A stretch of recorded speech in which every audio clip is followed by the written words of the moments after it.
Hello everyone, আমি সুমি। সবাইকে স্বাগত জানাই আমার চ্যানেলে। সবাই কেমন আছেন? আশা করছি সবাই খুব ভালোই আছে।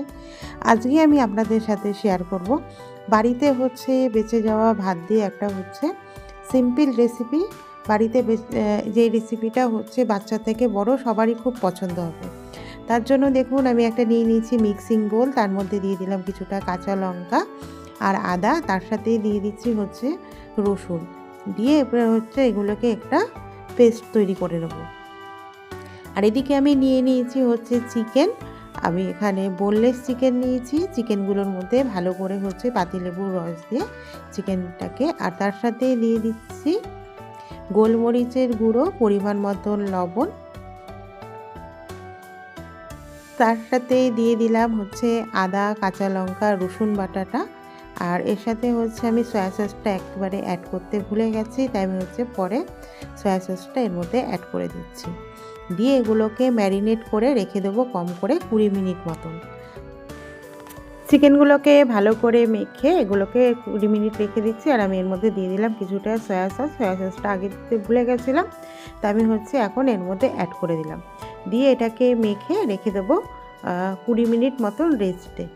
চিকেনটাকে এভাবে মেখে ম্যারিনেট করেই রেখে দেবেন, তাহলে চিকেনের মধ্যে সব ফ্লেভারটা ভালোভাবে যাবে। এবার কড়াইতে দিয়ে দিলাম আমি সাদা তেল। রান্নাটা সাদা তেলেই করব। এবার চাইলে আপনারা এর মধ্যে একটু সামান্য বাটারও দিতে পারেন। এবার এর মধ্যে অ্যাড করে দিলাম কাঁচা লঙ্কা কুচি আর রসুন কুচি। কাঁচা লঙ্কা আর রসুন কুচিটাকে দিয়ে এগুলোকে হালকা গোল্ডেন ফ্রাই করে নেব। রসুন আর কাঁচা লঙ্কা একসাথে দিয়ে কুচি করে সেটা তেলের মধ্যে দিয়ে ফ্রাই করবেন, তাহলে এর ফ্লেভারটা খুবই সুন্দর আসে। এবার ঝালটা আপনারা আপনাদের প্রয়োজন অনুযায়ী দেবেন। আর রসুনের পরিমাণটা বেশ অনেকটা বেশিই দিয়েছি। 1 চামচ মতন আমি রসুন দিয়েছি। এবার এর মধ্যে অ্যাড করে দিলাম ম্যারিনেট করা চিকেনগুলো। যেই চিকেনগুলো আমার ম্যারিনেট করা ছিল, পাতিলেবুর রস, লবণ, গোলমরিচের গুঁড়ো, তার সাথে আদা, কাঁচা লঙ্কা, রসুন আর কাঁচা লঙ্কা, রসুন আর আদা। আর তার সাথে দিয়েছিলাম সয়া সস দিয়ে আর লবণ দিয়ে এগুলোকে চিকেনটাকে ম্যারিনেট করে রেখেছিলাম। 20 মিনিট মতো ম্যারিনেট করা চিকেনগুলোকে এবার এই তেলের মধ্যে আমি দিয়ে দিচ্ছি। তেলের মধ্যে দিয়ে এবার এর মধ্যে চিকেনটা যখন হালকা করে ভাজা হয়ে যাবে, তখন আমি এর মধ্যে দিয়ে দিলাম চিংড়ি মাছ। চিংড়ি মাছটা অপশনাল, আপনারা যদি চান তো চিংড়ি মাছটা কিন্তু নাও দিতে পারেন।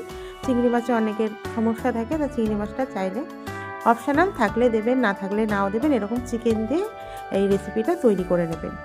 চিকেনটাকে দিয়ে বা চিংড়ি মাছটাকে দিয়ে এটা হালকা করে সতে করে নেবো। চিংড়ি মাছ বেশি ভাজার দরকার নেই, চিংড়ি মাছ বেশি ভাজলে শক্ত হয়ে যায়। তো চিংড়ি মাছটা আমি এমনি এরকম সতে করে নিলাম। আর এর মধ্যে দিয়ে দিলাম ছোট ছোট কিউব করে কেটে রাখা ক্যাপসিকাম। আর চিংড়ি মাছটার মধ্যেও কিন্তু আমি সামান্য লবণ দিয়ে চিংড়ি মাছটাকে ম্যারিনেট করে রেখেছিলাম, সেই ম্যারিনেশনটা আপনাদের দেখাতে আমি ভুলে গেছি। চিংড়ি মাছটা লবণেই ম্যারিনেট করে দেবেন, তাহলে লবণের স্বাদটা চিংড়ি মাছের মধ্যে, চিংড়ি মাছটা যখন মুখে পড়বে তা ভালো লাগবে। এবার ক্যাপসিকামগুলোকে দিয়ে এটা আমি আর একটু কিছুটা ক্যাপসিকাম দিলাম। সবজিটা আপনাদের প্রয়োজন অনুযায়ী বা যেটা পছন্দ করেন সেটাও দেবেন। এবার দিয়ে দিলাম গাজরগুলো, আমি কিউব করে গাজর বয়েল করে রেখেছিলাম। আর তার সাথে কিছুটা দিয়ে দিচ্ছি মাশরুম। সবজি বললাম, যেটা আপনাদের ঘরে থাকবে সেটা দিয়েও আপনারা করতে পারেন। এবার এর মধ্যে দিয়ে দিলাম পরিমাণ মতন লবণ দিয়ে এগুলোকে ভালো করে একটু সতে করব। যেহেতু গাজর আমার বয়েল করাই আছে, তো বেশি ফ্রাই করার দরকার নেই। বেশি ফ্রাই করলে সবজিগুলোর মধ্যে যে ক্রাঞ্চিনেসটা থাকে সেটা চলে যাবে, ওর জন্য এগুলোকে হালকা সতে করে নেব। আর এই রান্নাটাতে বোনলেস চিকেন দিয়ে এই রান্নাটা করবে। বাড়িতে অনেক সময় আমাদের ভাত থেকে যায়, যেই ভাতটা আমাদের এমনি খেতে ইচ্ছা করে না, তা অনেকে খেতে যায় না বাসি ভাত, কিন্তু এইভাবে যদি রান্না করে দেন তাহলে বাচ্চা থেকে বড় সবাই কিন্তু অনায়াসে খেয়ে নেবে। দেখুন, এগুলোকে আমি ভালো করে একটু রান্না হতে দেবো। এবার এর মধ্যে কিছুটা দিয়ে দিচ্ছে গোলমরিচের গুঁড়ো। রান্নাটাতে অবশ্যই গোলমরিচের গুঁড়োটা দিবেন। গোলমরিচের গুঁড়ো দিলে ফ্লেভারটা কিন্তু খুব সুন্দর আসে। এবার গোলমরিচের গুঁড়ো দিচ্ছি। ঝালটা আপনাদের প্রয়োজন অনুযায়ী দেবেন, যেহেতু লঙ্কাও দেওয়া রয়েছে, গোলমরিচটা বুঝেই দেবেন, বা লঙ্কার পরিমাণটা একটু কম দিয়ে গোলমরিচের ফ্লেভার যদি পছন্দ করেন তো গোলমরিচের এটা একটু বেশি করেই দেবেন। দিয়ে এগুলোকে ভালো করে সতে করে নিচ্ছি। আমি একটু চেক করে নিলাম আমার চিকেনগুলো কুক হয়ে গেছে নাকি। তো চিকেনগুলো আমার পুরোপুরি কুক হয়ে গেছে।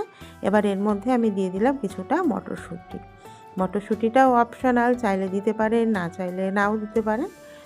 বাচ্চারা এমনিতে সবজি খেতে চায় না, কিন্তু এরকম করে যদি বাচ্চাদেরকে ভাত করে দেওয়া হয়, আমি এটা বাসি মানে ফ্রিজে রাখা ভাত দিয়ে করেছি। আপনারা চাইলে কিন্তু নর্মাল ভাত দিয়ে এই রান্নাটা করে নিতে পারেন। খুবই সুন্দর একটা হচ্ছে হেলদি, তেলের পরিমাণটা একটু কম দিলে খুবই একটা হেলদি রেসিপি। আর কালারফুল খাবার বাচ্চাদের দিলে বাচ্চারা কিন্তু অনায়াসেই খেয়ে নেবে। এবার দিয়ে দিলাম হচ্ছে সেই ভাতগুলো, যেগুলো হচ্ছে মানে ফ্রিজে থাকা ভাত। অনেক সময় আমাদের ভাত খেতে ইচ্ছা করে না, ভাত থেকে যায়, সেই ভাতগুলো দিয়ে আপনারা এই রেসিপিটা করে নেবেন। এবার সব ভাতটা আমি এর মধ্যে দিয়ে দিচ্ছি।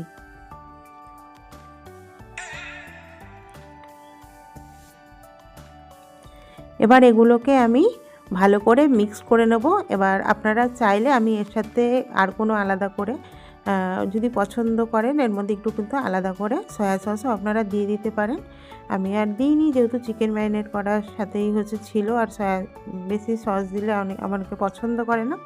যদি আপনার বাড়িতে পছন্দ করে তা হালকা করে এর মধ্যে সয়া সস দিয়ে দেবেন। দিয়ে এরকম করে রাইসটাকে তৈরি করে নেবেন, তাহলেই হচ্ছে সুন্দর একটা মিক্স রাইস তৈরি হয়ে যাবে। তো ফ্রেন্ড, কেমন লাগলো আমার এই রেসিপিটা আপনারা অবশ্যই আমাকে কিন্তু কমেন্ট করে জানাবেন। আর আমার রেসিপিটা যদি ভালো লেগে থাকে, কেউ যদি আমার চ্যানেলটাকে আজকে নতুন ভিজিট করে থাকেন, আমার হচ্ছে রেসিপি ভালো লাগলে একটু চ্যানেলটাকে একটু সাবস্ক্রাইব করে দেবেন, পাশে থাকা বেল আইকন প্রেস করে দেবেন। উপর থেকে আমি কিছুটা আবার পেঁয়াজ কলি দিয়ে দিচ্ছি। পেঁয়াজ কলি কুচি করে এটাকে দিয়েছি, দিয়ে এটাকে ভালো করে একটু মিক্স করে নেবো। পেঁয়াজগুলো খুব তাড়াতাড়ি হচ্ছে সেদ্ধ হয়ে যায়, ওর জন্য এটাকে আলাদা করে সতে করে নিই। আর আপনাদের কাছে যদি পেঁয়াজ পাতা বা হচ্ছে রসুন পাতা থাকে, সেটাও কিন্তু এর মধ্যে পেঁয়াজ কলির পরিবর্তে দিতে পারেন।